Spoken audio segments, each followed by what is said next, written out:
ಬಂದಿರುವಂತಹದ್ದು ನಿಮಗೆ queen of cups ಬಂದಿದೆ. ನಿಮ್ಮ ಲವ್ ಲೈಫಿನ ವಿಚಾರವಾಗಿ ಬಹಳ ಕೇರಿಂಗ್ ಅನ್ನ ಮಾಡ್ತಾ ಇರುವಂತಹದ್ದು, ಅದ್ರ ಬಗ್ಗೆನೇ ನೀವು ಯೋಚನೆಯನ್ನ ಮಾಡ್ತಾ ಇರುವಂತಹದ್ದು, ಒಂದು ಸ್ಟೇಬಲ್ ರಿಲೇಶನ್ಶಿಪ್ ಅನ್ನ ಉಳಿಸ್ಕೋಬೇಕು ಅನ್ನುವಂತಹ ಆಲೋಚನೆಯನ್ನ ಮಾಡ್ತಾ ಇರುವಂತಹದ್ದು ರೆಪ್ರೆಸೆಂಟ್ ಆಗ್ತಾ ಇದೆ. ಪಾಸಿಟಿವ್ ಬಗ್ಗೆ ಹೇಳೋದಾದ್ರೆ ಎಲ್ಲವೂ ಚೆನ್ನಾಗಿಯೇ ಇತ್ತು. ಫುಲ್ ಕಾರ್ಡ್ ರೆಪ್ರೆಸೆಂಟ್ ಆಗ್ತಾ ಇದೆ ಅಂದ್ರೆ ಜಾಯ್ಫುಲ್ ಆಗಿತ್ತು, ಚೆನ್ನಾಗೇ ಮಾತಾಡ್ತಾ ಇದ್ರಿ, ಖುಷಿಯಾಗಿದ್ರಿ, ಖುಷಿಯಾಗಿ ಓಡಾಡೋದು ಎಲ್ಲವನ್ನೂ ಕೂಡ ನೀವು ಮಾಡಿರುವಂತಹದ್ದು ರೆಪ್ರೆಸೆಂಟ್ ಆಗ್ತಾ ಇದೆ.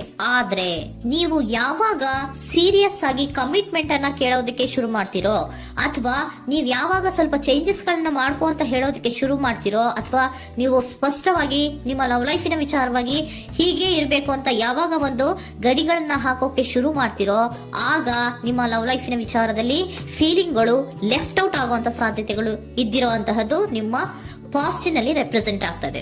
ನೀವೇನಾದ್ರೂ ಹಾಗಿರ್ಬೇಕು ಹೀಗಿರ್ಬೇಕು ಅಂತ ಏನಾದ್ರೂ ನೀವು ಅವ್ರಿಗೆ ಹೇಳಿದ್ರೆ ಅವರು ನಿಮ್ಮಿಂದ ಸ್ವಲ್ಪ ಸ್ವಲ್ಪ ದೂರ ಹೋಗಿರುವಂತಹದ್ದು ರೆಪ್ರೆಸೆಂಟ್ ಆಗ್ತಾ ಇದೆ. ಯಾಕಂದ್ರೆ ನೀವು ಖುಷಿಯಾಗಿರ್ಬೇಕು, ಸಂತೋಷ ಆಗಿರ್ಬೇಕು, ಅಷ್ಟನ್ನ ಮಾತ್ರನೇ ಅವರು ಎಕ್ಸ್ಪೆಕ್ಟ್ ಅನ್ನ ಮಾಡುವಂತಹದ್ದು. ಈಗ ಸದ್ಯದ ಮಟ್ಟಿಗೆ ಅವರು ನಿಮ್ಗೆ ಯಾವುದೇ ರೀತಿಯ ಸೀರಿಯಸ್ ಕಮಿಟ್ಮೆಂಟ್ ಗೆ ಒಳಗಾಗುವಂತ ಸಾಧ್ಯತೆಗಳು ಯಾವುದು ಇದ್ದಿರೋ ಮಟ್ಟಿಗೆ ನಿಮ್ಮ ಪಾಸ್ಟ್ ನಲ್ಲಿ ರೆಪ್ರೆಸೆಂಟ್ ಆಗ್ತಾ ಇಲ್ಲ.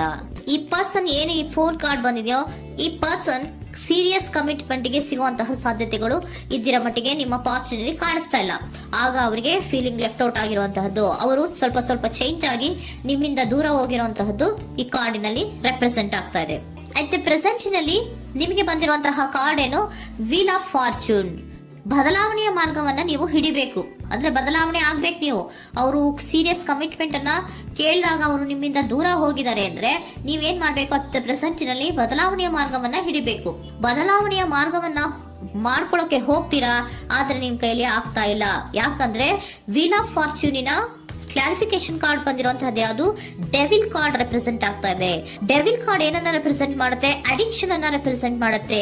ಯಾವಾಗ್ಲೂ ಅವರ ಬಗ್ಗೆನೇ ಯೋಚನೆ ಮಾಡ್ತಾ ಇರೋದು, ಅದ್ರ ಬಗ್ಗೆನೇ ಥಿಂಕ್ ಮಾಡ್ತಾ ಇರೋದು.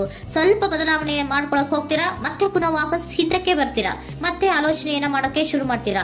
ಆ ಕಾರಣವಾಗಿಯೇ ನಿಮ್ಗೆ ನೋವುಗಳು ಆಗ್ತಾ ಇರುವಂತದ್ದು ಅಟ್ ಪ್ರೆಸೆಂಟ್ ನಲ್ಲೂ. ನೀವು ಬದಲಾವಣೆ ಆಗೋಕೆ ಹೋಗ್ತೀರಾ, ಎಲ್ಲಿ ಬದಲಾವಣೆ ಆಗ್ತಾ ಇದ್ದೀರಾ, ಎಲ್ಲಿ ಚೇಂಜಸ್ ಆಗ್ತಾ ಇದ್ದೀರಾ, ನೀವು ಆಗ್ತಾ ಇಲ್ಲ. ಯಾಕೆ ಹೇಳಿ, ನಿಮ್ಮಲ್ಲಿ ಅಡಿಕ್ಷನ್ ಗಳು ರೆಪ್ರೆಸೆಂಟ್ ಆಗ್ತಾ ಇದೆ. ತುಂಬಾ ಅಡಿಕ್ಷನ್ ಇರೋದ್ರಿಂದ, ನಿಮ್ಮ ಲವ್ ಲೈಫ್ ನ ವಿಚಾರವಾಗಿ ನೀವು ತುಂಬಾ ಅಡಿಕ್ಟ್ ಆಗಿರೋದ್ರಿಂದ ನೀವು ಯಾವುದೇ ರೀತಿಯ ಬದಲಾವಣೆಯನ್ನ ನೀವು ಮಾಡ್ಕೋತಿಲ್ಲ. ನಿಮ್ಮ ಲವ್ ಲೈಫ್ ನ ವಿಚಾರವಾಗಿ ನೀವು ಬದಲಾವಣೆಯನ್ನೇ ಮಾಡ್ಕೋತಾ ಇಲ್ಲ. ಅವ್ರು ಕಮಿಟ್ಮೆಂಟ್ ಕೊಟ್ಟಿಲ್ಲ, ಅವ್ರು ಹೋದ್ರು ಅಂದ್ಮೇಲೆ ನೀವು ಮುಂದೆ ಬರ್ಬೇಕು, ನಿಮ್ಮ ಜೀವನದಲ್ಲಿ ನೀವು ಮುಂದೆ ಮುಂದೆ ಬರ್ಬೇಕು. ಸೊ ನೀವು ಮುಂದೆ ಬರಕ್ ಹೋಗ್ತೀರಾ, ಆದ್ರೆ ಅಲ್ಲೇ ಸ್ಟ್ರಕ್ ಆಗ್ತಾ ಇರುವಂತಹದ್ದು ರೆಪ್ರೆಸೆಂಟ್ ಆಗ್ತಾ ಇದೆ. ನೀವ್ ಯಾವಾಗ ಅಡಿಕ್ಷನ್ ಗಳನ್ನ ಜಾಸ್ತಿ ಮಾಡ್ಕೋತಿರೋ, ಅಬ್ಸೆಷನ್ ಆಗತ್ತೆ. ಯಾವಾಗ ನಿಮ್ಮಲ್ಲಿ ಅಬ್ಸೆಷನ್ ಗಳಾಗಕ್ಕೆ ಶುರು ಆಗುತ್ತೋ, ಆಗ ನಿಮ್ಮ ನೋವುಗಳು ಜಾಸ್ತಿ ಆಗುತ್ತೆ. ಕಣ್ಣೀರಿಡೋದು, ನೋವನ್ನ ಪಡೋದು, ಸಂಕಟ ಪಡೋದು, ಪದೇ ಪದೇ ನೆನಪಿಸ್ಕೊಳ್ಳೋದು, ಅಳೋದು, ಆಗದೇ ಇಲ್ವೇನೋ ನನಗೆ ಅನ್ನುವಂತಹ ರೀತಿಯಲ್ಲಿ ಅಟ್ ಪ್ರೆಸೆಂಟ್ ನಲ್ಲಿ ಕೆಲವೊಬ್ರು ಇರುವಂತಹದ್ದು ರೆಪ್ರೆಸೆಂಟ್ ಆಗ್ತಾ ಇದೆ. ನೆಕ್ಸ್ಟ್ ಕಾರ್ಡ್ ಬಂದಿರುವಂತಹದ್ದು ಯಾವುದು, ಕ್ವೀನ್ ಆಫ್ ಪೆಂಟಿಕಲ್ಸ್ ಬಂದಿದೆ. ಸೊ ಕ್ವೀನ್ ಆಫ್ ಪೆಂಟಿಕಲ್ ಏನನ್ನ ರೆಪ್ರೆಸೆಂಟ್ ಮಾಡುತ್ತೆ, ನಿಮ್ಮನ್ನ ನೀವು ಗಮನವನ್ನ ಕೊಡಬೇಕು, ನಿಮ್ಮ ಕಡೆಗೆ ನೀವು ಹೆಚ್ಚು ಗಮನವನ್ನ ಕೊಡಬೇಕು. ಅವ್ರು ನಿಮ್ಗೆ ಸೀರಿಯಸ್ ಕಮಿಟ್ಮೆಂಟ್ ಕೊಡ್ಲಿಲ್ಲ, ಫೀಲಿಂಗ್ ಲೆಫ್ಟ್ ಔಟ್ ಆಯ್ತು, ಅವರು ದೂರ ಆಯ್ತು, ಹೋದ್ರು ಅಲ್ವಾ. ಸೊ ನೀವೇನ್ ಮಾಡ್ಬೇಕು, ನೀವು ನಿಮ್ ಕಡೆಗೆ ಗಮನವನ್ನ ಕೊಡಬೇಕು. ವೀಲ್ ಆಫ್ ಫಾರ್ಚೂನ್ ಅಂದ್ರೆ ಏನು, ನೀವು ಬದಲಾವಣೆಯ ಮಾರ್ಗವನ್ನ ಹಿಡಿಬೇಕು. ಬದಲಾವಣೆಯ ಮಾರ್ಗವನ್ನ ಮಾಡ್ಕೊಳ್ಳೋದಕ್ಕೆ ಹೋದ್ರೂ ಕೂಡ ಮತ್ತೆ ವಾಪಸ್ ಹಿಂದೆ ಬರೋದು, ಮತ್ತೆ ಅಡಿಕ್ಷನ್ ಆಗೋದು, ಮತ್ತೆ ನೆನಪಿಸ್ಕೊಳ್ಳುವಂತಹದ್ದು, ಮತ್ತೆ ನೋವನ್ನ ಪಡುವಂತಹದ್ದು ನಿಮ್ಮಲ್ಲಿ ರೆಪ್ರೆಸೆಂಟ್ ಆಗ್ತಾ ಇದೆ. ನೀವು ಈ ಅಡಿಕ್ಷನ್ ಗಳಿಂದ ನೀವು ಆಚೆ ಬರಬೇಕು ಅಂದ್ರೆ ನಿಮ್ಮನ್ನ ನೀವು ಬ್ಯುಸಿಯಾಗಿ ಇಟ್ಕೋಬೇಕು. ಟೈಮ್ ಇದ್ರೂ ಕೂಡ ಮತ್ತೆ ಪುನಃ ಹಿಂದೆ ಬಂದು ನೀವು ಆಲೋಚನೆ ಮಾಡುವಂತಹ ಸಾಧ್ಯತೆಗಳು ಇದೆ. ಅದಕ್ಕೆ ನೀವು ಅಟ್ ಪ್ರೆಸೆಂಟ್ ನಲ್ಲಿ ನೀವು ಆ ಫೀಲಿಂಗ್ ಇಂದ, ಈ ನೋವಿನಿಂದ ನೀವು ಆಚೆ ಬರ್ಬೇಕಂದ್ರೆ ನೀವೇನ್ ಮಾಡ್ಬೇಕು, ಸ್ವಲ್ಪ ಏನಾದ್ರೂ ಬ್ಯುಸಿ ಆಗ್ಬೇಕು, ಕೆಲಸಗಳನ್ನ ಮಾಡೋದಕ್ಕೆ ಶುರು ಮಾಡ್ಬೇಕು.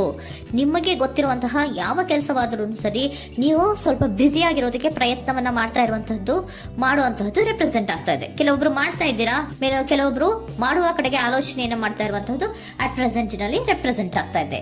ಇಮಿಡಿಯೇಟ್ ಫ್ಯೂಚರ್ ನಲ್ಲಿ ಏನ್ ರೆಪ್ರೆಸೆಂಟ್ ಆಗ್ತಾ ಇದೆ, ನೈಟ್ ಆಫ್ ಸೋರ್ಟ್ಸ್ ರೆಪ್ರೆಸೆಂಟ್ ಆಗ್ತಾ ಇದೆ.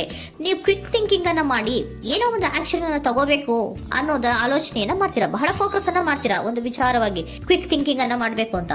ಮತ್ತೆ ಪುನಃ ಏನ್ ಮಾಡ್ತೀರಾ, ನಿಮ್ಮ ಮುಂದೆ 2 ಆಪ್ಷನ್ಗಳು ಬಂದ್ಬಿಡುತ್ತೆ. ಯಾವ್ದು ಮಾಡ್ಲಿ, ಹೇಗ್ ಮಾಡ್ಲಿ, ಏನ್ ನನ್ನ ಕೈಲಿ ಆಗ್ತಾ ಇಲ್ವಲ್ಲ ಮರೆಯೋದಕ್ಕೆ, ಮುಂದೆ ಹೋಗೋಣ ಅಂತೀನಿ, ಮತ್ತೆ ಏನಿದು ಕನ್ಫ್ಯೂಷನ್ ಅಂತ, ಮತ್ತೆ ಕನ್ಫ್ಯೂಷನ್ ಅಲ್ಲಿ ಇರುವಂತಹದ್ದು ಇಮಿಡಿಯೇಟ್ ಫ್ಯೂಚರ್ ನಲ್ಲಿ ರೆಪ್ರೆಸೆಂಟ್ ಆಗ್ತಾ ಇದೆ. ನೀವೇನ್ ಮಾಡ್ಬೇಕು, ಈ 2 ಆಯ್ಕೆಗಳಲ್ಲಿ ನಿಮಗೆ ಯಾವ ಆಯ್ಕೆ ಬೇಕು ಅನ್ನೋದನ್ನ ಫಸ್ಟ್ ಆಲೋಚನೆಯನ್ನ ಮಾಡಿ ನಂತರ ನಿರ್ಧಾರವನ್ನ ಮಾಡಬೇಕಾಗುತ್ತೆ.